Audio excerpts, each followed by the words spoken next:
Class 9 subject science physics अध्याय 8 गति। और यह वीडियो का 8वां भाग है। मैं विकास कुमार रंजन, सहायक शिक्षक बंगला कन्या मिडिल स्कूल सारम गोमिया। इस वीडियो में आप जान पाएंगे पहला क्रियाकलाप 8.10 को, पृष्ठ संख्या सेकेंड वाला पृष्ठ संख्या 118 के प्रश्न 1, 2, 3, 4 के उत्तर को। और बच्चों यह एनसीईआरटी का किताब है, अध्याय 8 है और हम पढ़ रहे हैं गति मोशन। और यह वीडियो का 8वां भाग है। और अगर आप 7वें भाग को नहीं देखे होंगे तो पहले 7वें भाग में हम जान चुके हैं गति का ग्राफीय प्रदर्शन, दूरी समय ग्राफ और तीसरा वेग समय ग्राफ और क्रियाकलाप 8.9 को। और बच्चों अगर आप यह 7वां वीडियो नहीं देखे होंगे तो मैं इसके डिस्क्रिप्शन में 7वें वीडियो का लिंक डाल दूंगा और आप उसमें जाकर देख लेंगे, समझ लेंगे, तब 8वां भाग का वीडियो देखिए। क्रियाकलाप 8.10 फिरोज और उसकी बहन सानिया अपनी साइकिलों से स्कूल जाते हैं। वे दोनों घर से एक ही समय पर प्रस्थान करते हैं एवं एक ही मार्ग से जाते हैं, फिर भी अलग अलग समय पर स्कूल पहुंचते हैं। 8.5 उन दोनों के द्वारा अलग अलग समय में तय की गई दूरी को दर्शाती है। उन दोनों की गति के लिए एक ही पैमाने पर दूरी समय ग्राफ खींचे तथा व्याख्या करें। तो आइए सारणी 8.5 को देखकर हम लोग ग्राफ खींचने की कोशिश करते हैं। अब हम व्हाइट बोर्ड की ओर ध्यान देते हैं और लिखेंगे कि फिरोज के द्वारा तय की गई दूरी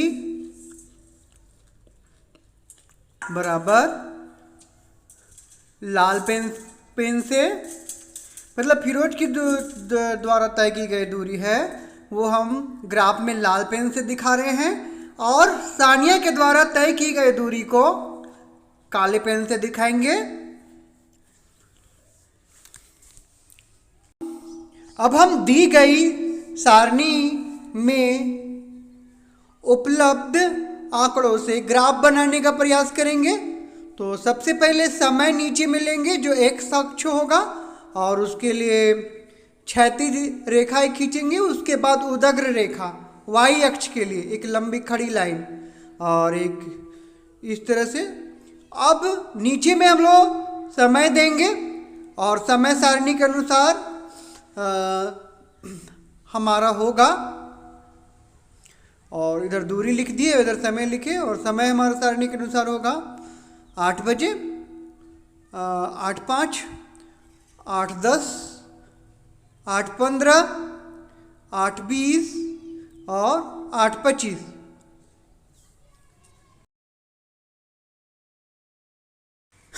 इसके बाद हम इधर दूरी को दर्शाएंगे। तो सबसे पहले 0 लेंगे, उसके बाद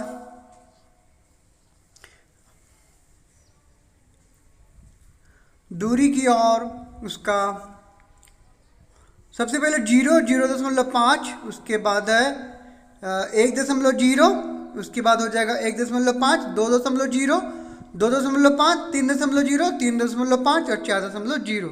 अब दिए गए आंकड़े के अनुसार सबसे पहले फिरोज का देखेंगे।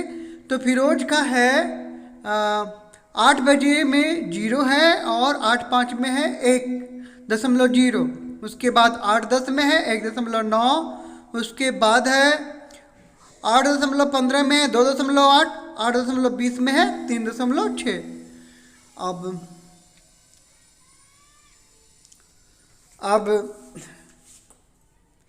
अब हम स्केल के द्वारा ग्राफ को पूरा करेंगे फिरोज का।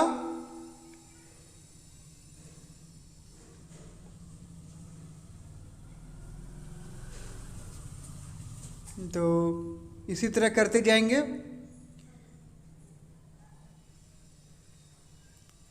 अब स्केल से हम देखेंगे, मिलाएंगे ये 1, 2, 3, 4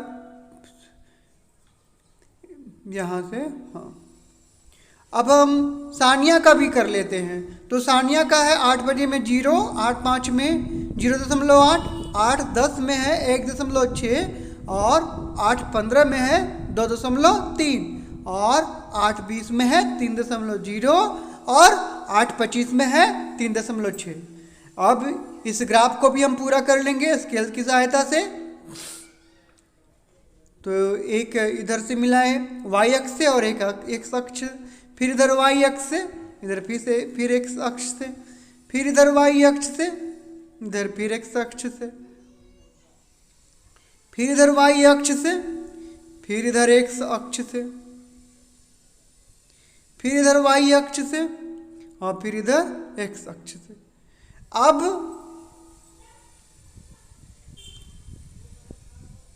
हम स्केल की सहायता से यहाँ दी गई सारी बिंदुओं को मिलाएंगे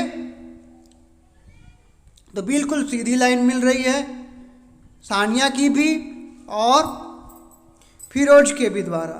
तो हम जानते हैं कि किसी भी ग्राफ में अगर बिल्कुल सीधी लाइन मिले तो हम क्या कहते हैं। तो आइए और इस ग्राफ के द्वारा हम अवलोकन करके 3 बिंदु हमें प्राप्त करते हैं। आइए हम जानते हैं वो 3 बिंदु क्या है। अब हम अगर ग्राफ में देखते हैं तो फिरोज के द्वारा लिया गया समय 8:20 है और सानिया के द्वारा लिया गया समय 8:25 है। तो हम कह सकते हैं इस ग्राफ को देखकर, पहला हमें एक सरल ढाल ए बी और सी बी मिलता है, अतः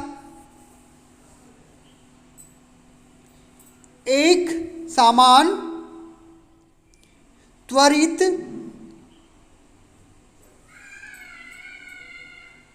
गति है, और दूसरा मतलब दोनों एक समान त्वरण से गति कर रहे हैं।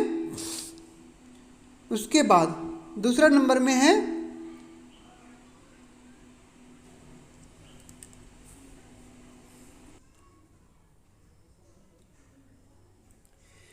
फिरोज सानिया से कम समय लेती है, और तीसरा बिंदु है फिरोज की चाल सानिया की से ज़्यादा है। अब हमने क्रियाकलाप 8.10 को देख लिया। अब इसके आगे हम लोग प्रश्न उत्तर जो है उसको जानेंगे। तो आइए देखते हैं प्रश्न उत्तर को और समझते हैं। हमारा पहला प्रश्न है, किसी वस्तु के एक समान व असमान गति के लिए समय दूरी ग्राफ की प्रकृति क्या होती है। तो इसका उत्तर है, एक समान गति के लिए दूरी समय ग्राफ एक सरल रेखा होती है और इसकी आकृति ऐसी होगी, बिल्कुल सरल रेखा। और असमान गति के लिए दूरी समय ग्राफ एक वक्र रेखा होती है। ये दूरी और समय ये दूसरा ग्राफ है जो असमान गति का है। प्रश्न, किसी वस्तु की गति के विषय में आप क्या कह सकते हैं जिसकी दूरी समय ग्राफ समय अक्ष के समानांतर एक सरल रेखा है। तो आइए इसका उत्तर क्या होगा हम देखते हैं। तो इस उत्तर में हम देख रहे हैं कि 1 2 3 यहाँ पर 6 है, दूरी जो 6 है, और ये जो समय इधर है 1 से 2, 2 से 3, 3 से 4। तो 6 मतलब वहीं पर है, वस्तु खड़ी है खड़ी है खड़ी है और समय बढ़ता जा रहा है। तो इस तरह हम कह सकते हैं कि वस्तु विरामावस्था में है, क्योंकि समय बदलने पर भी वस्तु की स्थिति वही रहती है। और यहाँ वस्तु की स्थिति 6 में है, मतलब यह स्थिर वस्तु है।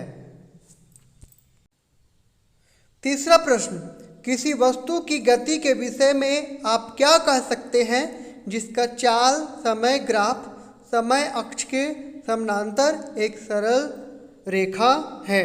तो इसका उत्तर है, वस्तु एक समान चाल से गति कर रही है तथा इसका त्वरण 0 है। तो यहाँ हम साफ तौर पे देख सकते हैं कि चाल की जो ढाल है, स्लोप है, बिल्कुल सीधी लाइन है और वो समय के समानांतर है, मतलब बदल ही नहीं रही है। तो इस तरह से हम कह सकते हैं कि यहाँ त्वरण क्या है, शून्य है। और चौथा प्रश्न है, वेग समय ग्राफ के नीचे के क्षेत्र से मापी गई राशि क्या होती है। तो वेग समय ग्राफ से हमें अक्सर जो आकृति बनती है या तो आयत होता है, वर्ग होता है, त्रिभुज होता है, तो इस तरह की जो आकृति होती है और उससे जो हम क्षेत्रफल निकालते हैं उससे क्या होता है, तो उसका उत्तर है तय की गई दूरी विस्थापन का परिमाण होता है। बच्चों इस वीडियो में इतना ही, और आशा होगी कि आप ग्राफ अच्छे तरीके से समझ चुके होंगे और प्रश्न 1, 2, 3, 4 को अच्छे तरीके से समझ गए होंगे।